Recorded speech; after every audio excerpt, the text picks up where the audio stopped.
जय जय राम, जय श्री राम, जय बागेश्वर धाम सरकार।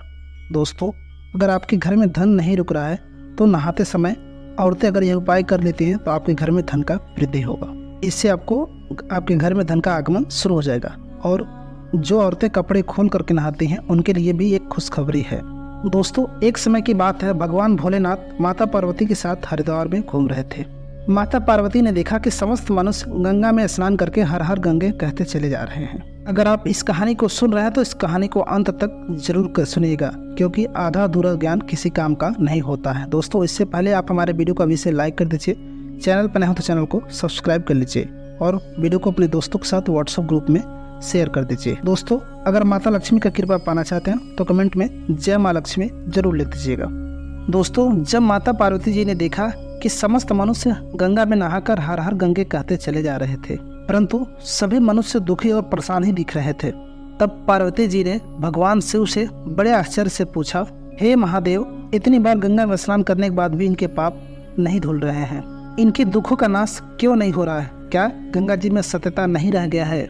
भगवान भोलेनाथ कहते हैं कि हाँ प्रिय, गंगा में तो वही सामर्थ्य है, पर ये लोग जो है पाप नाशली गंगा में स्नान ही नहीं किया, तब इन्हें लाभ कैसे हो सकता है? तब पार्वती जी ने कहा कि स्नान सभी तो किए हैं, सब स्नान करके ही जा रहे हैं, अभी तक इनके शरीर भी नहीं सूखे हुए हैं। भगवान शिव कहते हैं कि यह केवल जल में डुबकी लगा के आ रहे हैं, हम आपको कल इसका रहस्य समझाएंगे। दूसरे दिन बड़ी जोर से बरसात होने लगी और गलियां कीचड़ से भर गई। चौड़े रास्ते में एक बड़ा सा गड्ढा था और चारों तरफ कीचड़ भर रहा था। उसके बाद शिव जी ने अपने माया से वृद्ध रूप धारण कर लिया और चलते चलते उस गड्ढे में ऐसे पड़ गए जैसे कोई मनुष्य जाते जाते गड्ढे में गिर पड़ा हो और निकालने की चेष्टा करने पर भी न निकल पा रहा हो। पार्वती जी को उन्होंने यह समझाकर गड्ढे के पास बैठा दिया, देखो तुम लोगों को सुना सुना कर यह चिल्ला चिल्ला कर कहती रहो कि मेरे वृद्ध पति इस गड्ढे में गिर गए हैं, और कहना कि कोई पुण्य आत्मा इन्हें निकाल कर इनके प्राण को बचाएं और मुझ ऐसे असहाय की सहायता करें। शिव जी ने ऐसा वाणी माता पार्वती जी से कहा। उसके बाद भगवान भोलेनाथ ने कहा कि अगर कोई तैयार भी हो जाए हमें निकालने के लिए तो उससे पहले कह देना कि भाई हमारे पति निष्पाप हैं, अगर आप निष्पाप हैं तो ही इनको छुए, अन्यथा आप जल के भस्म हो जाएंगे। पार्वती जी ने तथास्तु कहकर गड्ढे किनारे बैठ गई और आने वाले लोगों को शिव जी की सिखाई हुई बात को कहने लगी। गंगा में स्नान करके लोगों के दल भीड़ आती जाती रही। सुंदर स्त्री को बैठे हुए देखकर कईयों के मन में पाप आया और कितने के मन में धर्म का डर रहा। कुछ लोगों ने पार्वती जी को यूं ही सुना दिया कि मरने दो, क्यों उस वृद्ध के लिए रो रही हो। और कुछ दयालु करुणावश व्यक्ति थे जो पार्वती जी के पति यानी भगवान भोलेनाथ को निकालने के लिए कोशिश की, जो वृद्ध मनुष्य का रूप लेके गड्ढे में पड़े हुए थे। पार्वती जी के वचन सुनकर वो भी रुक गए जो लोग वृद्ध आदमी को निकालने के लिए रुके हुए थे, यानी भगवान भोलेनाथ को निकालने के लिए रुके हुए थे। पार्वती जी ने कहा जो निष्पाप हो वही इनको निकालेगा, अन्यथा जल के भस्म हो जाएगा। तो जो लोग निकालने के लिए कोशिश की वो लोग रुक गए। लोग सोचने लगे भले ही गंगा में नहा के आए हैं, क्या हुआ, लेकिन हम तो पापी है ही, अगर हम छुएंगे तो शायद भस्मी हो सकते हैं। जैसे तैसे दिन बीतता गया, लेकिन किसी के अंदर साहस नहीं हुआ कि भगवान भोलेनाथ जो वृद्ध आदमी का रूप लिए थे उनको कोई बाहर निकाल सके। और शाम हो चली। भगवान भोलेनाथ का कहा, पार्वती देखा कोई आया? उसके बाद थोड़ी देर बाद एक जवान आदमी गंगा स्नान करके एक लोटे में जल लेकर के आ रहा था। उसके बाद पार्वती जी ने उस मनुष्य से कहा निकालने के लिए, लेकिन उसके अंदर भी करुणा आए और वो निकालने के लिए तैयार हो गया। उसके बाद पार्वती जी ने उसे भी वो बात बताई कि जो निष्पाप हो वही इनको छुएगा। उसके बाद उसी समय वह निसंकोच कहा कि माता, तुम्हें मेरे निष्पाप होने में डर क्यों है? वह मनुष्य कहा, देखते नहीं अभी भी मैं गंगा में स्नान करके आया हूँ, भला गंगा स्नान करने के बाद भी किसी को पाप रह जाता है? वह आदमी ने कहा, अभी हम तुम्हारे पति को निकाल देता हूँ। वह मनुष्य हाथ बढ़ाते हुए उस बुढ़े को निकाल लिया और शिव पार्वती जी ने उसे अपना अधिकारी समझ के उसे अपना असली रूप में आ गए और दिखाए। भगवान भोलेनाथ और पार्वती अपने दर्शन देकर उस मनुष्य को कृतार्थ किया। भगवान भोलेनाथ ने कहा कि इतने लोगों में केवल यह ही एक व्यक्ति है जो गंगा में स्नान किया है। इसी विश्वास के अनुष्ठान जो गंगा में बिना विश्वास के स्नान करते हैं उन्हें वास्तविक फल नहीं मिलता। परंतु इसका ये मतलब नहीं कि गंगा स्नान व्यर्थ जाता है। गंगा स्नान का बहुत पुण्य भी है। इसके बाद शिव जी ने पार्वती जी से कहा, इसके बाद मैं आपको 12 बातें बताता हूँ। जो भी मनुष्य इन 12 बातों को नहाते समय ध्यान रखता है वह कभी भी दुखी नहीं रहता है। उसके घर में माँ लक्ष्मी का वास हो जाता है। उसका घर हमेशा धन धान्य से भरा रहता है। उसके घर में अपार धन आता है। घर में कभी लड़ाई झगड़े नहीं होते। उसका पूरा परिवार हमेशा हंसते खेलते जीवन व्यतीत करता है। तब माता पार्वती जी ने कहा कि हे भगवान, आप हमें 12 बातें बता दीजिए। इसके बाद भगवान भोलेनाथ जी उन बातों को बताना शुरू कर देते हैं और माता पार्वती बहुत ध्यान से सुनने लगती हैं।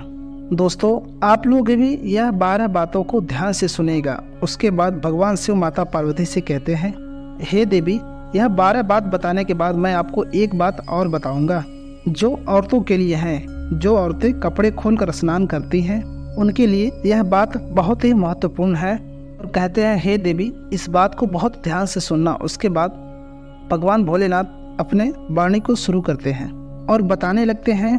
दोस्तों, शिव जी कहते हैं कि स्नान करने से शरीर निरोगी रहता है और मन प्रसन्न रहता है। नहाने से चेहरे की क्रांति और शारीरिक आकृति में भी बढ़ोतरी होती है। अगर इस नित्य कर्म के दौरान कुछ जरूरी बातों का ध्यान रखा जाए तो आध्यात्मिक से भी ज़्यादा लाभ पाया जा सकता है। नहाने के क्रम में जिन बातों का ख्याल रखा जाना चाहिए वो उन बातों के बारे में बताने जा रहा हूँ। प्रिय, आप इन बातों को बिल्कुल ध्यान से सुनना। नंबर 1, लोग स्नान करने के बाद पूजा पाठ आदि करने के योग्य होते हैं, इसलिए सुबह को ही स्नान कर लेना चाहिए। नंबर 2, शास्त्रों में कहा गया है कि स्नान करने से 10 गुणों की प्राप्ति होती है। तेज बाल, पवित्रता, आयु, आरोग्य, निर्लोकता, तप और मेधा, 3 लक्ष्मी, धन, पुष्टि और आरोग्य और स्वास्थ्य से चाहने वालों को हर मौसम में हर दिन स्नान करना चाहिए।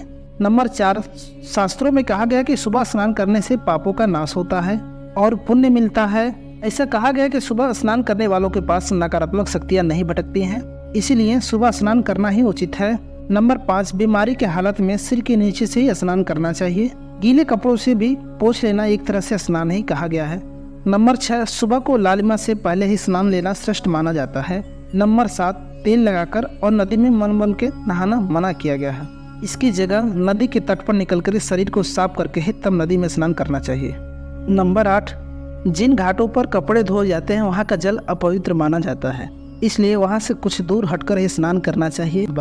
नंबर 9, नदी में 11 या 21 डुबकी लगाना आवश्यक माना गया है। नंबर 10, नदी में पवित्र नदियों में कपड़े निचोड़ने की मनाही होती है। नदी में किसी तरह की गंदगी नहीं बनानी चाहिए। नंबर 11, नल का पानी नल से और झरने का पानी झरने से और नदी का पानी नदी से भी पवित्र माना गया है। नंबर 12, गंगा माँ का स्नान करते हुए गंगा माँ का कोई भी कहीं भी रहे स्मरण करता रहे, मैं वहाँ के जल में आ जाऊंगी। उसके बाद शिव जी ने कहा, मैं आपको औरतों के बारे में बताता हूँ। जो औरतें कपड़े खोलकर स्नान करती हैं, भगवान शिव ने कहा, हिंदू धर्म शास्त्रों में हर एक चीज के लिए नियम बनाए गए हैं। शास्त्रों में ऐसा बताया गया है कि आम व्यक्ति को शास्त्रों के नियमों का पालन करना चाहिए, जिससे घर की सुख समृद्धि बनी रहती है और खुशहाली आती रहती है। साथ में अपार धन बरसता है। माता लक्ष्मी आपके ऊपर प्रसन्न होती हैं। दरअसल शास्त्रों में ऐसी बातें कही गई हैं जिनका पालन हम सदियों से करते हुए चले आ रहे हैं, लेकिन उसके कारणों के बारे में अभी भी पूरी जानकारी नहीं है। ऐसे ही नियमों में से एक है निर्वस्त्र स्नान करना। अक्सर घर के बड़ों से कहते हुए सुना होगा कि कभी भी स्नान करते वक्त बिना कपड़ों के यानी निर्वस्त्र नहीं करना चाहिए। अगर हम पौराणिक कथाओं का वर्णन करें तो निर्वस्त्र का स्नान कृष्ण जी के समय से मनाही है। पौराणिक कथाओं के अनुसार एक बार सरोवर में जब गोपिकाएं स्नान कर रही थी और वह निर्वस्त्र थी, उस समय बाल कृष्ण ने सभी गोपी के वस्त्र छिपा दिए थे। उस समय जब कृष्ण जी ने उनके सभी वस्त्र छिपा लिए और गोपियों ने जब अपने वस्त्र लेने की प्रार्थना की, तब कृष्ण जी ने उन्हें समझाया, कहीं भी बिना वस्त्र धारण किए स्नान नहीं करना चाहिए, इससे जल के देवता वरुण का अपमान होता है। इसलिए आपको कभी भी निर्वस्त्र न स्नान करने की सलाह दी जाती है। अगर आप नहाते समय ये सोचते हैं कि बंद कमरे में आपको कोई नहीं देख रहा है, तो ऐसा सोचना बिल्कुल गलत है, क्योंकि ईश्वर आपको हर एक स्थान पर देखते हैं। यदि आप निर्वस्त्र स्नान कर रहे हैं तो जल के देवता वरुण देवता का अपमान कर रहे हैं। निर्वस्त्र स्नान करने से आपको पाप लगता है और आर्थिक और शारीरिक नुकसान पहुंच सकते हैं। यदि आप निर्वस्त्र स्नान करते हैं तो आपके शरीर में नकारात्मक ऊर्जा प्रवेश करती है और आपकी मानसिकता भी नकारात्मकता हो सकती है। इसलिए कभी भी बिना कपड़ों का स्नान नहीं करना चाहिए। आपको हमेशा यही सलाह दी जाती है कि कभी भी स्नान करते समय एक कपड़ा आपको शरीर में जरूर धारण करना चाहिए, लेकिन बिना कपड़ों का स्नान न करें तभी आपके लिए बेहतर होगा। वस्त्र स्नान से शरीर की सकारात्मक ऊर्जा शरीर से बाहर निकल सकती है और इसका बुरा प्रभाव आपके शरीर के साथ आपके मन मस्तिष्क पर भी पड़ती है। गरुड़ पुराण के अनुसार जब स्नान करते हैं आपके पितृ यानी आपकी पूर्वज जो जिनकी मौत हो चुकी है वो आपके आसपास भटकते रहते हैं। यदि आप निर्वस्त्र स्नान करते हैं तो आपको पितृदोष लग सकता है। ऐसे स्नान करने से आपके पितरों को तृप्ति नहीं मिलती है और ये घर में पितृदोष का कारण बन सकता है और ये वस्त्रों से गिरने वाले जल को ग्रहण करते हैं जिससे इनको तृप्ति होती है। निर्वस्त्र स्नान करने से पितृ अतिरिक्त नाराज होते हैं जिनसे व्यक्ति का देश बल धन और सुख नष्ट होता है। इसलिए कभी भी निर्वस्त्र होकर स्नान नहीं करना चाहिए। पुराण के अनुसार नहाने वाला पानी पूर्वजों के हिस्से जाता है। शास्त्रों में ऐसा मान्यता है कि जो निर्वस्त्र स्नान करता है तो माँ लक्ष्मी उससे रुष्ट होकर चली जाती हैं। इससे आपकी कुंडली में धन हानि के योग्य बनते हैं। इसलिए दोस्तों आप कभी निर्वस्त्र स्नान ना करें। दोस्तों जानकारी कैसी लगी कमेंट बॉक्स में जरूर बताएं। वीडियो पसंद आया तो वीडियो को लाइक कर दीजिए, चैनल पर नया हो तो चैनल को सब्सक्राइब कर दीजिए और वीडियो को अपने दोस्तों के साथ व्हाट्सएप ग्रुप में शेयर कर दीजिए और कमेंट में हर हर महादेव लिखना ना भूलिए। कमेंट में हर हर महादेव जरूर लिख दीजिए। मिलते हैं आपसे एक और नई वीडियो के साथ, तब तक के लिए नमस्कार। जय श्री राम, हर हर महादेव।